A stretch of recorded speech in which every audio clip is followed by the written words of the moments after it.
Kalau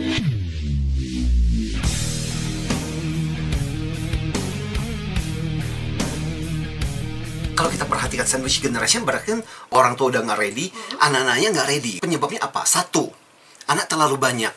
Jadi anak dilahirkan untuk mesin uang. Karena orang tuanya melahirkan anak, ya tujuannya supaya anak saya ketika besar bisa menghidupi saya. Jadi beban itu ditanamkan sejak awal. Bisa juga karena sistem kekeluargaan di Indonesia ya. Bahwa sebagai keluarga kita harus menanggung, harus membantu. Which is sebenarnya, yaitu untung dan ruginya. Untungnya adalah semangat kekeluarganya tinggi kan.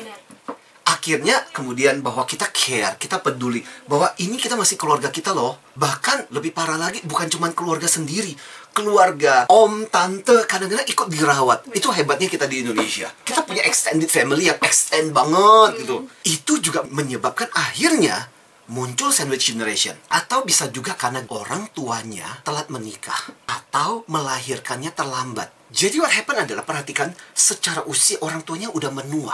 Ketika anaknya bekerja, orang tuanya udah rentah gitu.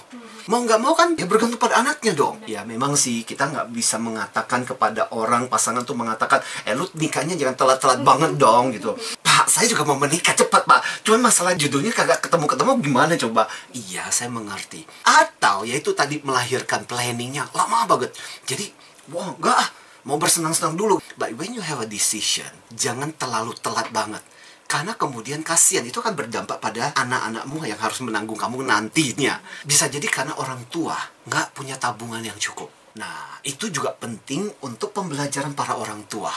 Tidak sepenuhnya bergantung kepada anak. Berharap boleh, karena kita nggak tahu kehidupan anak kita seperti apa. Orang tua tetap harus kalau bisa mandiri. Meskipun pensiun, sebisa mungkin mandiri. Sebisa mungkin masih punya tabungan. Nah itu kan dari orang tua. Kita banyak bicara tentang aspek orang tua. Bagaimana dengan anak? Bagaimana mengajari anak untuk secepat mungkin mandiri? Saya melihat teman-teman waktu ketika saya kuliah S2, secara finansial mereka jauh lebih mandiri dibandingkan kita. Mereka membiayai mereka sendiri loh. Kita boro-boro gitu. Kadang-kadang meskipun udah bekerja loh, itu masih dikasih uang saku sama orang tuanya. Jadi uang saku orang tuanya jauh lebih besar daripada uang gajinya. Sandwich generation nggak bisa diatasi, right to the point. Butuh perencanaan. Bahkan ketika Anda masih SD, itu harus mulai direncanakan. Dan kita sendiri, supaya tidak menjadi orang tua yang merepotkan anak-anak kita sendiri mulai harus merencanakan. Perencanaan apa? Ya termasuk finansial lah, masa depan kita seperti apalah, karir kita lah, pensiun kita, sumber penghasilan. Nah, dan sebagainya itu harus direncanakan dari sekarang. Yang bisa solve situasi ini siapa? Orang tua yang harus memberitahu, nak, nggak apa-apa. Bapak, ibu baik-baik aja kok. You don't have to feel obliged. Tidak harus merasa berkewajiban untuk merawat bapak ibu kok. Santai aja. Kamu hidupi dulu, tenang aja dan sebagainya. Jadi orang tua dia yang bisa menolong. Karena anak akan merasa, aku berkewajiban. Apanya yang berkewajiban? Lah, kamu sendiri untuk menghidupi dirimu sendiri bermasalah kok. So, for parents, you listen carefully. When anakmu mengirimkan uangmu atau memberikan berikan kesempatan dia untuk berbakti. Jangan say no. Memang kita harus memastikan bahwa kondisinya memungkinkan. Tapi ketika dia mau berbakti, izinkan dia. Itu akan menjadi amal buat dia gitu loh. Ajak orang tua, enggak, pokoknya enggak usah sampai diancam dan sebagainya. Enggak usah, terima aja gitu loh. Itu sebuah bakti yang baik. Kalau kita mau mengembalikan dalam bentuk ke anaknya dan sebagainya, nanti kita bisa mengembalikan. Tapi tetap terima sebagai bentuk bakti dia. Cerita saya dengan ibu saya ini jadi sedih ini. Saya beberapa kali waktu itu ngirimin, sampai akhirnya kemudian waktu ditelepon, mama saya bilang begini, Tin, kamu kirim uang buat mama pakai apa gitu loh di usia mama sekarang itu. Kalau kamu punya waktu, pulanglah. Wah, oh my God. Ya karena kesibukan dan sebagainya, frekuensi saya pulang bisa 2 tahun baru pulang sekali gitu.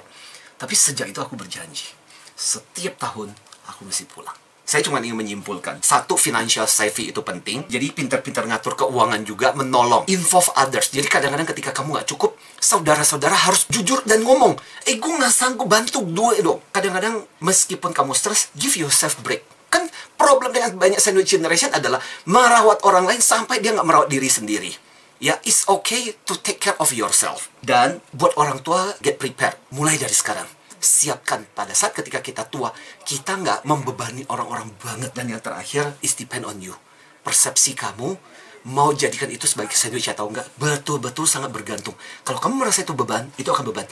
Tapi kalau kamu merasa itu ibadah, kamu tidak akan merasa terlalu terbebani.